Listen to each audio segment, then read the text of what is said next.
All right, Danielle, episode 23 of the Worksties, Life Path 5 and 5 at Work, which is let's change everything and make it interesting. So it is I'm a down. rebirth, right? A renewal at the same time. The foundation has been built. 4 is the foundation builder. So foundations have been built, and now let's make it even more interesting than it was and change. And I feel like that's the place that we're in the world today in life. I know all of the Jennifers and me are tired. So. I know all the Danielles and me are very tired too. Yeah. Mm-hmm. Yeah. Yeah, so let's talk about what's It's been going on. What have you been up to? it's been a weird couple months. I mean, and I was joking like it's been 1,000 years since we did an episode, but in reality it seems like it. It's I can't even remember. I think the last time we recorded was like in June and it's Hmm. now November. So it's crazy to think about, but it's one of those things where I feel like for both of us life has totally gotten in the way. You know, we committed to this in January. Now's probably a good time to sort of restart, if you will. We both had a lot of stuff going on, professionally and personally, whatever. But yeah, because I think there was a point in time where I was like, I don't even know what to say, like I don't know if I have anything to say. I kind of had to get past that in my own mind. I think I know, you and I've talked about it Mm-hmm. um many times. 'Cause you were like, come on, we gotta record. I'm like, I'm so tired. I just so busy like doing shit that I don't want to do, trying to Mm-hmm. survive.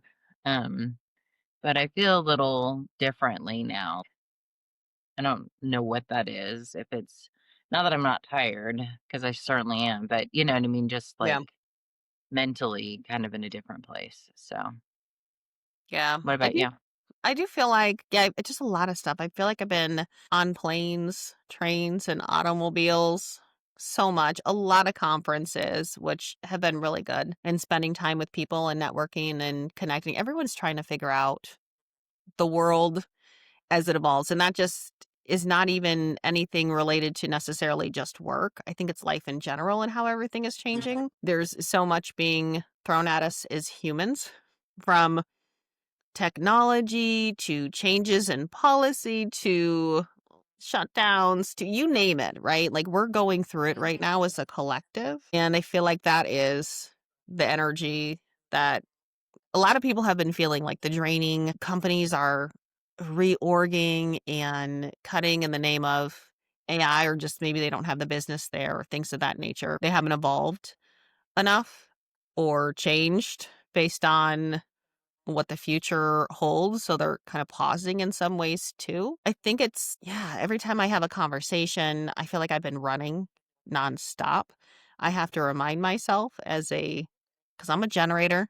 I plug into that grid, light it up, right? And I keep going. And eventually I burn myself out. So I've been having to be really conscious of where is my time spent? How am I spending my time? What am I doing? Even as I'm running, am I able to make a difference and impact and take care of me? I think that's the biggest first and foremost is I've always put everything else first.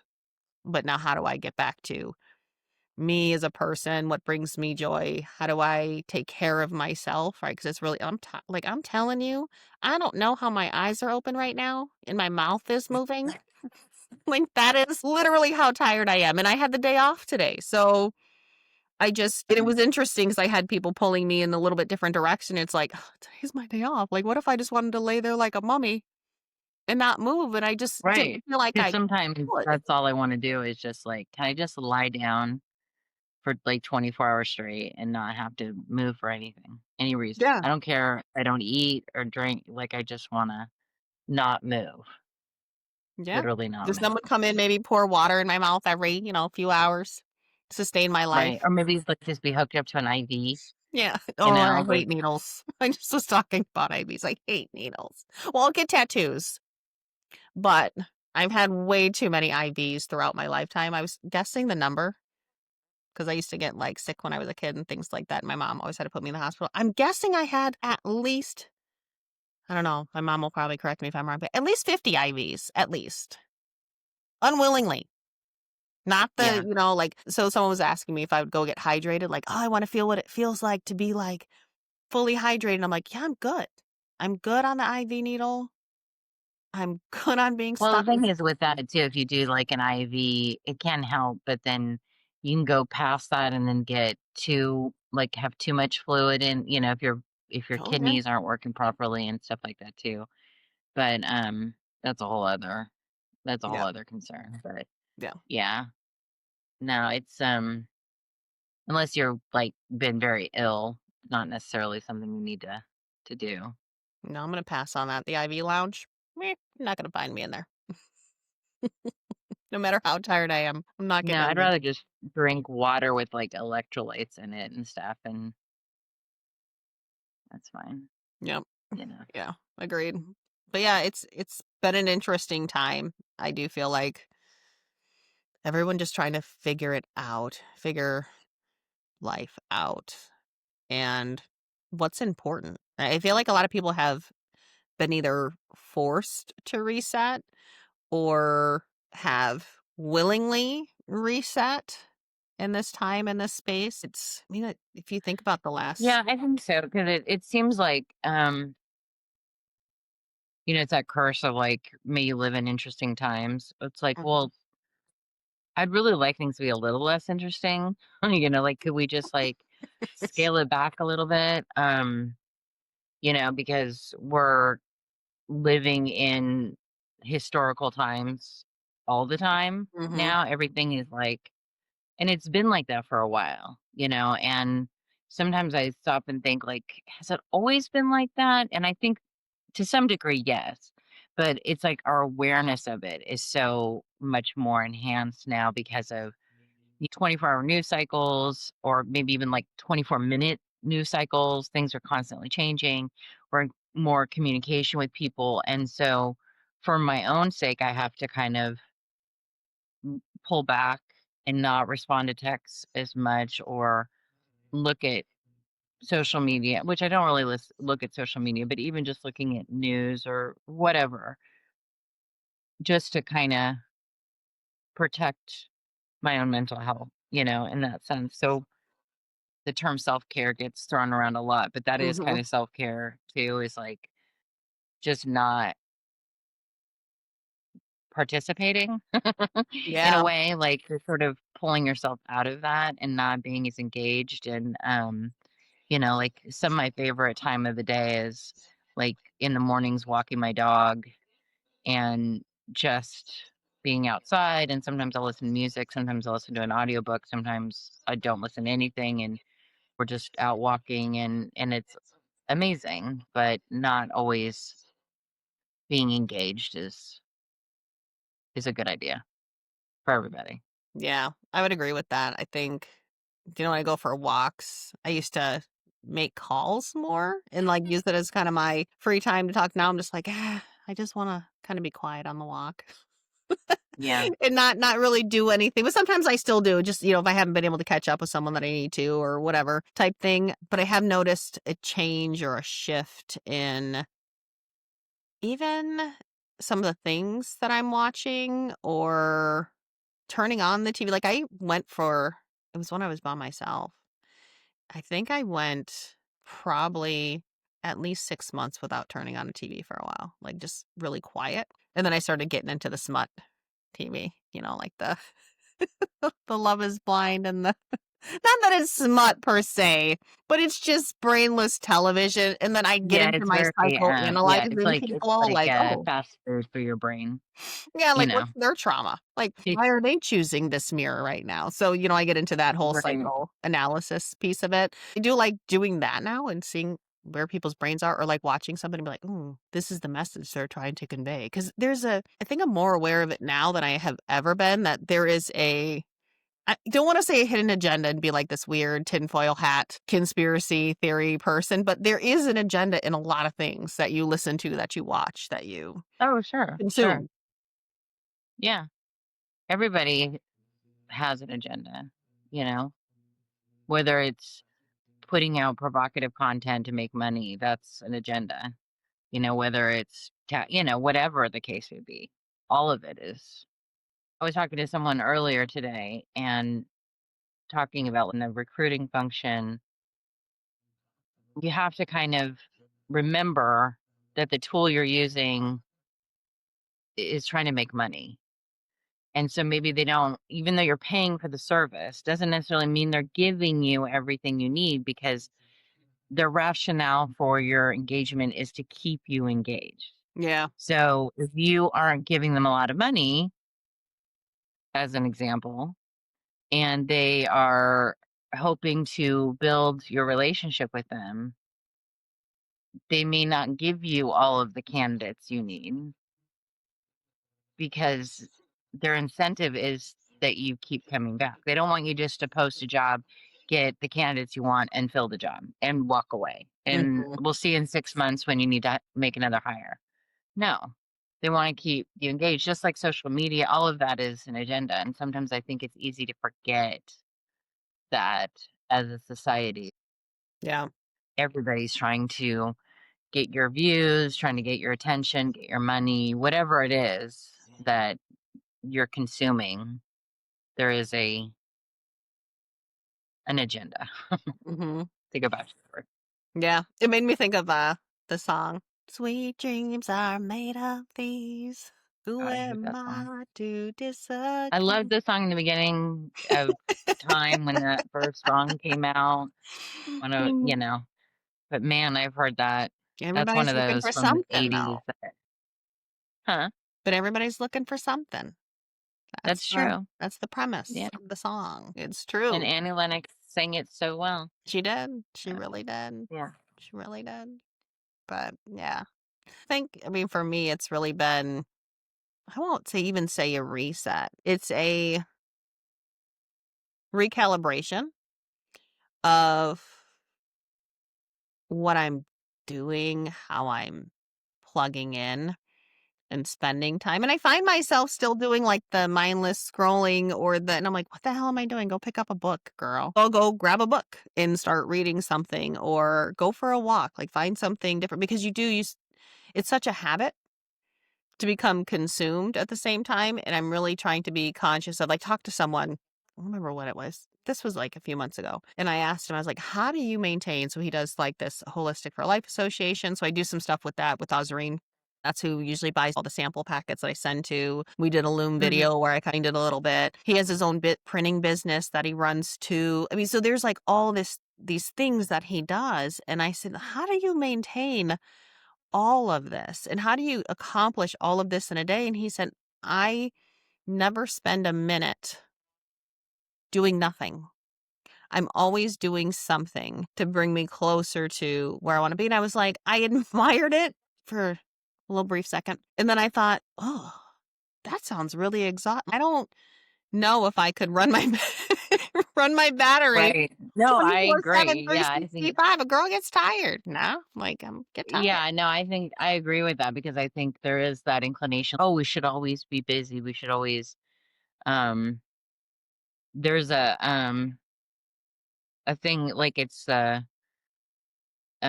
puritanical work ethic that Americans were kind of known for, like the Puritans who came to the United States before it Mhm. was the United States, and, they had this very, um, defined sort of, like, you had to be busy, it's like that concept of, like, downtime is the devil's playground, or an idle mind is a devil's playground kind of Mm. thing, right?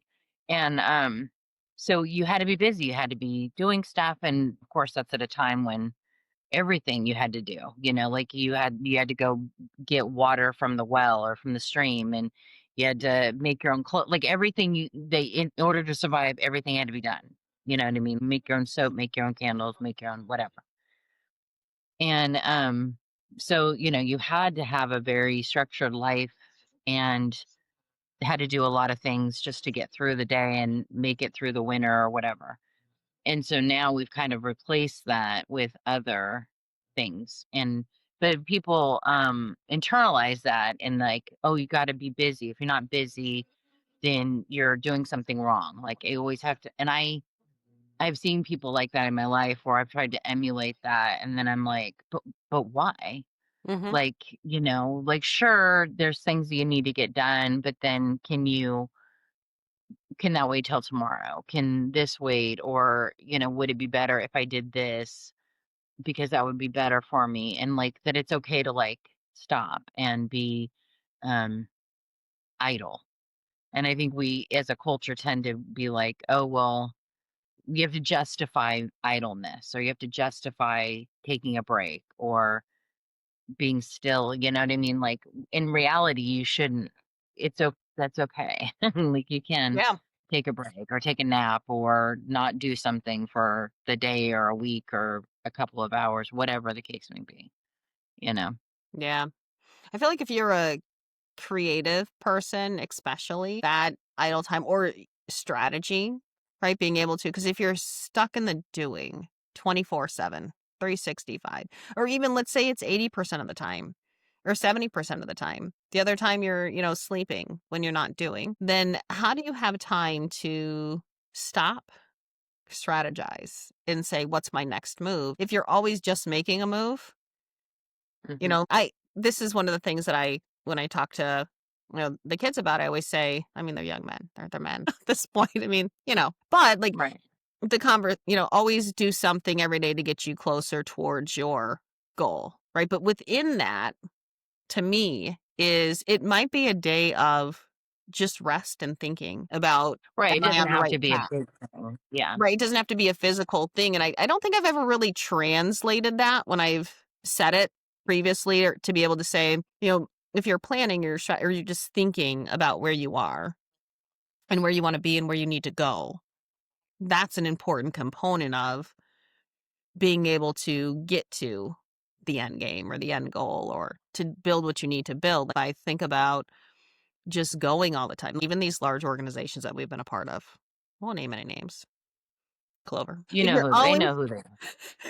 Yes, if you're always just doing and you're not taking a pause to say, do I have the right foundation for growth? Do I have the right people now based on how my business has evolved? Do I have so all of these things that come into place that come from pause and reflection, Right. you're going to at some point either fail, falter, have to redo something in a big way instead of making incremental changes as you go because you've never taken the time to see how fast everything has changed to be able to then Right. put some things in place to be able to get to where you need to be. So I feel like it really applies across the board, whether it's life, whether it's, work, whether it's whatever it may be. Even if you're crafting yourself in a sport, like think about it, you train so hard all the time. And if you don't let your body get some rest, your body's going to break. You're going to get injured. Right. So, I agree. And I mean, as I know I've said before, like companies are so focused on the stock ticker or the quarterly results and stuff. It's like, how do you play the long game? How do you keep going past a quarter if you're never spending the time to evaluate and constantly grow, really? mhm. But because I think that there's a lot in that. There's sometimes when I'm, like, having a hard time in terms of, like, "Oh god, do I have to make dinner again?" Like, when did adulthood become making dinner and doing the dishes and, like, all the tedious stuff Mhm. of life? And, but if you can find a way to, like,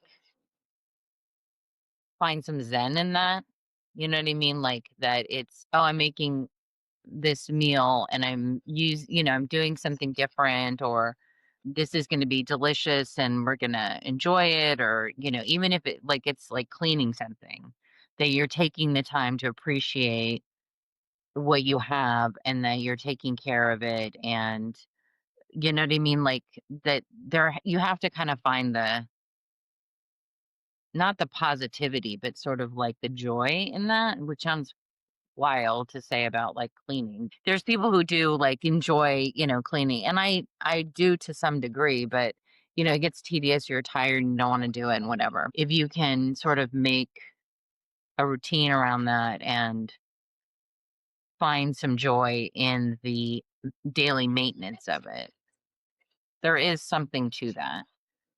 But if you're always so busy that you can't, or everything is drudgery because you're like, oh God, I got to do this again. I'm so freaking tired, and I don't really know what I'm saying, but just trying to find some sort of joy in that. Yeah. I see what you're saying there because if I'm not, let's say something gets too cluttery and I just let it go. Like I've learned because if I try to have everything exactly the way I like it all the time, like I'll go crazy. I have found a little bit of balance there, but when things get too out of balance, like I want to Hulk smash shit. Like I just want to be like everything, clear it up, right? And it Right. creates more whatever happens in your body when that happens than anything. Where if I would just say, okay, I see two things here, let me just deal with it, Right. but not in That an becomes like obsessive visual manner. noise.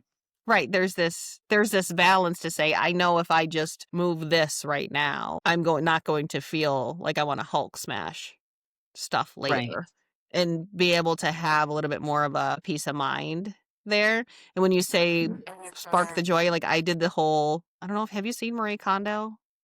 I think Oh that's yeah, I read her book, saw the whole series. Yeah.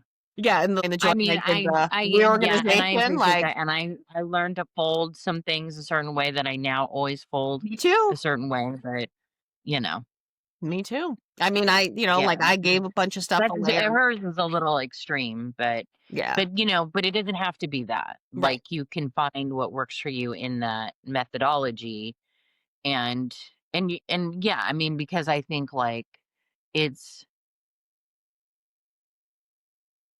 to your point of doing something every day. Like I know, eventually we want to move and I need to get rid of stuff. So if I look at it from like step back and look at it the whole, I'm like, oh my God, it's too much, you Mhm. know?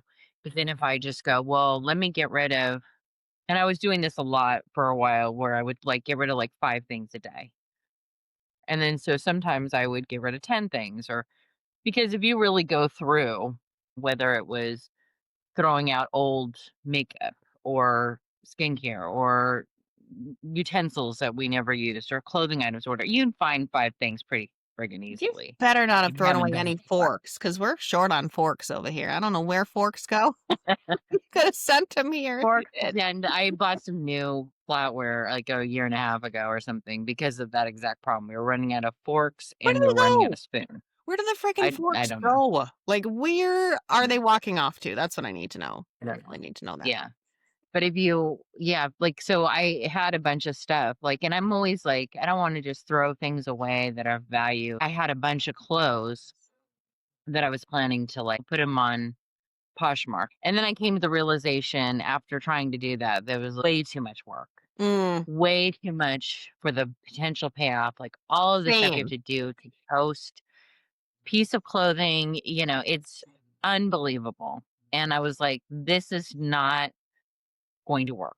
I can't do this." But I had all these bags of clothes. So finally, one day, I was just like, I'm going to put some in my trunk. And when I'm out running around, I'm going to drop some off at the donation. Because there's like, a lot of them I hadn't even ever worn. And Yeah. so then one day I was realizing there are there's a couple of them where we live where they have these big shipping container type things, Mm. and they have these dispensers in 'em where you can drop off donations. And I never really paid attention, but one day I was just like, "Oh my god, I could put my stuff in there."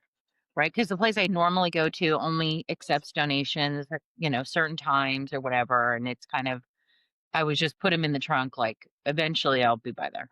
So I dropped these off, and it was such a liberating thing, and I'm like, "Oh, crap, I can do this." And so every time I would go somewhere, I would take some more and put it in my trunk, and then last night I had to go to Walgreens, so I took a couple boxes out to the trunk, went to Walgreens, and on the way back, I swung by one of these places and dropped them in, and I'm like, "So liberating." It's wild, and this is all stuff that I've had just sitting waiting to be taken. But now I've gotten rid of a ton of stuff because it had been just accumulating, waiting for me to do something with it. Mhm. And I finally had to let it go. I'm never going to sell this stuff. I don't want to deal with it anymore. And it's become visual clutter in my world.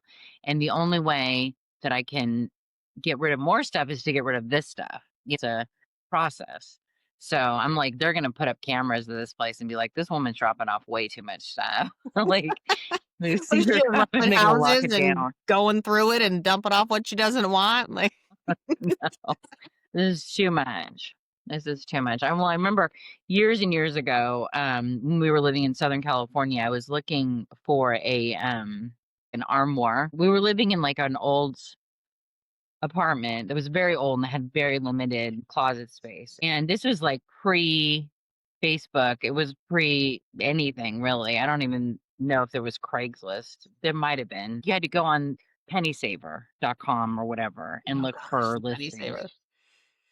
Wow, going way back. There was this couple and they were selling an armoire and it was sight unseen. We drove up to LA from where we lived to go see it and we get there and this couple was literally selling everything that they owned. They taught yoga and they had all the stuff that they had shipped back from India. They had cushions that they used for meditation and yoga, everything.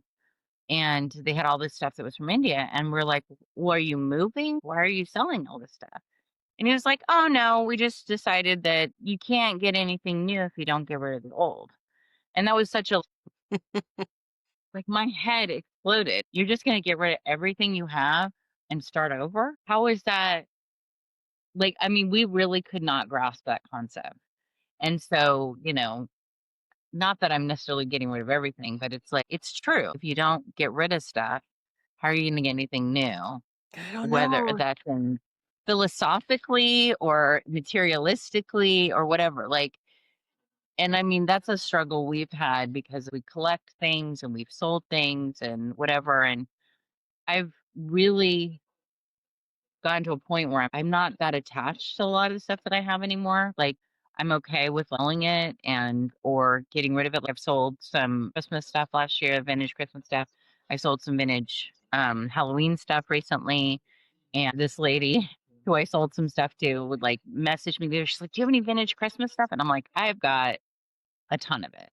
But I can't get to it right now. Like there's No. just it's just like if you want any help, I'd be more than help you. That is an actually kind of an interesting proposition to have Mhm. somebody come over and like help me go through stuff. But it's just like, yeah, like I'm not using it. I'm not Mhm. why do I need all this shit? Yeah. I'm And I think that's clearing kind of stuff what and I it's like don't. that Swedish death cleaning. Have you heard of that? Yeah.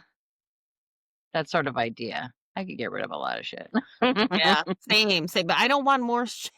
Like, I just want to get rid of stuff Right, and be right. like minimalist at this point because I think about when my dad passed, all the shit I had to go through. He had stuff for so long, and some of the stuff was worth nothing, right? It was just stuff. It was literally just Right. stuff. And I left it in storage for, I think I told you this, I don't know, 10 years or so. I mean, as much money as I paid on that storage in Vegas, it was ridiculous. And, I finally Right. went through it, did some of the other stuff, and I was thinking to myself, like, if I go, this is probably a grim way to think. I don't know. Did most people think like this? I don't know. Maybe it's just me. But I was starting to think if someone had to go through, the boys had to go through the house, like they'd be like, "What the heck, ma?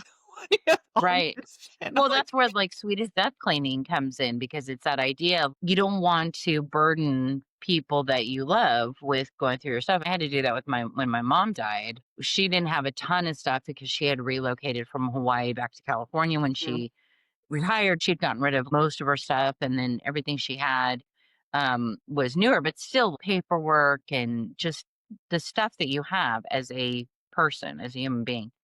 And it's interesting to think about because if you can it's time consuming too. mm, It's time consuming to go through stuff and weed things out and all of that. Have to sort of refocus and do that more again. I think if I have even bought any clothes this year, I haven't. I've been so much more I mean, financially, it's been required that I haven't bought anything. I have bought shoes because I needed to, but, like, that was really necessity more so than, like, "Oh, I just wanna get something new," whereas I used to buy stuff all the time.